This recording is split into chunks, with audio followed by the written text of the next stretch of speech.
판싱 토마르. 군인이었던 그는 뛰어난 달리기 실력 때문에 인도 육상 국가대표가 된다. 판싱은 몇 년 후 산적이 되어 많은 사람들을 죽이고 500명의 무장 경찰과의 총격전 중 사망한다. 판싱 토마르의 이야기 시작한다. 판싱 토마르는 1932년 1월 1일 영국의 식민지였던 인도 비도사라는 작은 마을에서 태어났다. 이 마을을 비롯해서 주변강을 따라 토마르 성을 가진 사람들이 함께 살고 있었다. 토마르의 놀라운 삶은 작은 다툼에서 시작되었다. 토마르가 막 부대에 들어갔을 때 그는 교육관과 논쟁을 하게 된다. 이에 대한 처벌로 토마르는 운동장을 엄청나게 돌아야 했다. 185cm의 토마르가 껑충껑충 엄청난 속도와 보폭으로 운동장을 도는 모습은 너무나 인상적이었기에 다른 장교들의 눈길을 사로잡게 된다. 결국 얼마 지나지 않아 토마르는 일반 병사의 의무에서 벗어나 체육부대로 전출되어 군인이자 운동선수가 된다. 이때부터 특별수당과 다양한 혜택을 받게 됨으로써 일반 병사보다는 조금 더 나은 대우를 받고 생활하게 된다. 체육부대에서 토마르는 장애물 경기 선수가 된다. 보통의 사람들이 그렇듯 토마르도 군대에서 재능을 발견하기 전에는 장애물 경기에는 관심이 없었다. 타고난 재능에 체육부대의 코치 밑에서 전문적인 트레이닝을 받게 되자 그의 실력은 눈에 띄게 성장한다. 전국 장애물 경주에 참가하게 된 토마르는 우승을 거머쥐게 된다. 그리고 이 일이 6번 반복되면서 토마르는 전국 대회에서만 7번 우승하게 된다. 그가 세운 3000m 장애물 경기 기록 9분 2초는 인도에서 10년간 깨지지 않았다. 당연히 토마르는 인도 국가대표에 선발되게 된다. 1958년 도쿄 아시안게임에 출전하게 된 토마르. 대회 은메달과 동메달은 일본 선수에게 돌아갔다. 금메달은 하필 9분 3초의 기록으로 파키스탄 선수 무바라크 샤가 차지한다. 인도에서 좋은 기록을 냈던 그가 금메달은커녕 순위권에도 들 수 없었던 이유는 신발 때문이다. 인도에서 그는 운동화를 신고 훈련했고 경기에 참가했다. 그런데 국제경기에서 다른 나라 선수들이 모두 트랙 스파이크를 신고 있다며 인도 대표단에서 그에게 스파이크를 신으라고 준 것이다. 난생 처음 국제대회 결승전에서 스파이크를 신은 토마르는 제 실력을 발휘할 수 없었다고 한다. 토마르는 1950년과 60년대 인도 전국에서 열성과르게 꼽히는 스포츠 선수였다. 인도에서 토마르 같은 운동선수는 중요하게 생각되었기 때문에 1962년 중국과의 전쟁, 1965년 파키스탄과의 전쟁에도 참전이 허락되지 않았다. 토마르의 군인으로서의 계급도 이미 준위로 올라와 있었다. 1972년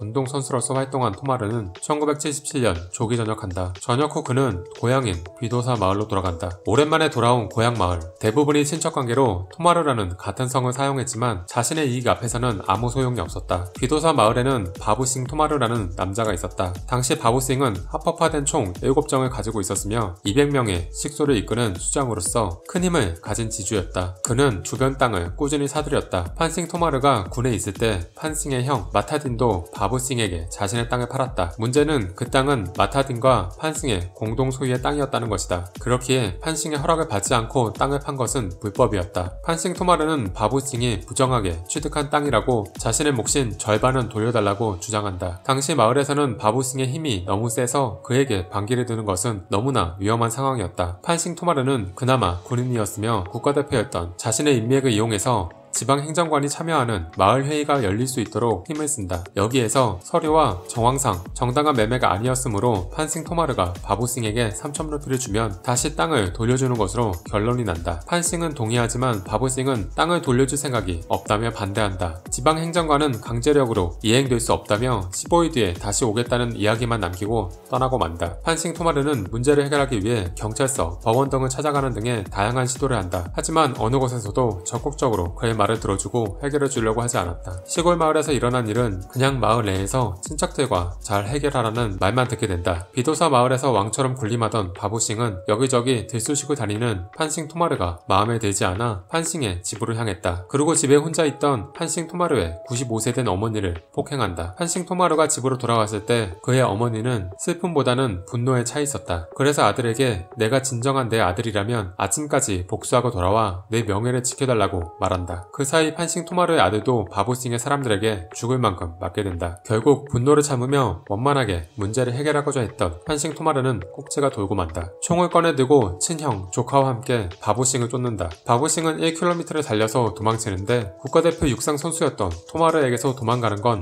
불가능. 토마르는 계속 쫓으며 총격을 가했다. 결국 바부싱은 토마르의 총에 맞아 쓰러지는데 토마르는 분노를 쏟아내며 여러 번 총격을 가한다. 살인을 저지르고 첸베의 협곡으로 몸을 피한 판싱 토마르. 그는 더 이상 도피하지 않고 갱단을 조직한다. 그의 형과 조카, 아들이 조직의 핵심 멤버였으며 마을에서 살기 힘들었던 이들이 함께하게 된다. 군인이었으며 국가대표였고 법을 지키며 문제를 해결하고자 했던 판싱 토마르는 이 일을 계기로 전혀 다른 사람이 된다. 그의 갱단이 돈을 버는 방법은 납치. 돈이 있는 사람을 납치해서 가족들에게 몸값을 요구했다. 큰돈이 벌리면서 갱단은 사람뿐 아니라 무기의 수준도 점점 커져갔다. 인도에서는 참다 결국 산적이 되는 사람들이 적지 않았기에 이건 그저 새로운 갱단이 하나 더 생긴 것뿐으로 여겨지기도 했다. 지역 경찰과 상부의 압력이 없으면 굳이 목숨 걸고 체포작전에 나서지 않았다. 그랬던 판싱 토마르의 조직이 크게 이름을 떨치고 정부에서 소탕작전에 들어가게 된 것은 두 가지 사건 때문이다. 첫 번째는 주변 마을 사람 8명을 죽인 사건이다. 판싱의 조직이 이동 중 종종 머물던 마을에서 갑작스러운 경찰의 습격을 받게 된다. 이 습격으로 판싱의 형이 사망한다.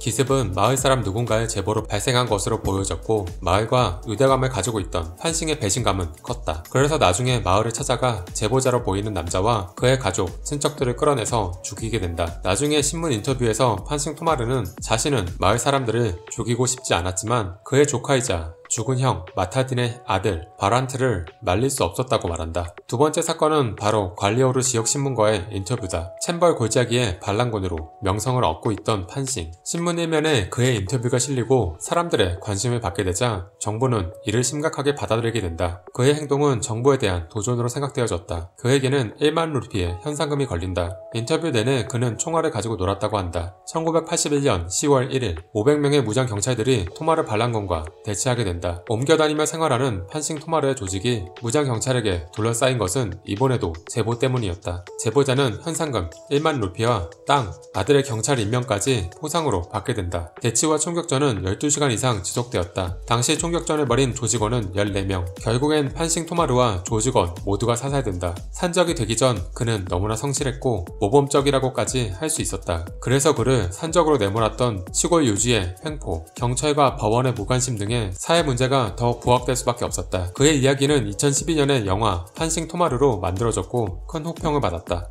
다음 이야기.